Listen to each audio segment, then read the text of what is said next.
Les premiers tests diagnostiques, qui sont des tests de dépistage accessibles à absolument tous les médecins, ce sont des tests sanguins en fait. Les plus couramment utilisés, ce sont des sortes de soupes, on va dire, d'allergènes. Pour les allergies respiratoires, il y a les allergènes les plus classiquement incriminés dans les allergies respiratoires, les acariens, les fanères d'animaux et puis les pollens.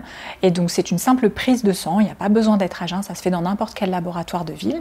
Si cette soupe, entre guillemets, si ce mélange d'allergènes est négatif, on peut éliminer l'allergie de manière assez rapide et simple.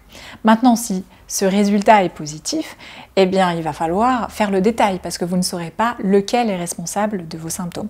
À ce moment-là, il faudra être réorienté vers un spécialiste en allergologie qui, lui, va être à même de faire le détail des explorations, notamment avec des tests cutanés ou des prick tests.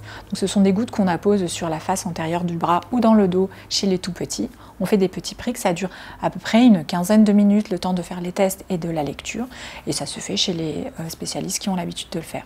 Avec ce deuxième test qui est un peu plus détaillé, où on fait tout un panel en fait, d'allergènes qu'on teste sur le bras ou sur le dos, on peut dans un deuxième temps demander des compléments sanguins, encore une fois, mais cette fois-ci qui seront précisément pour chaque allergène suspecté.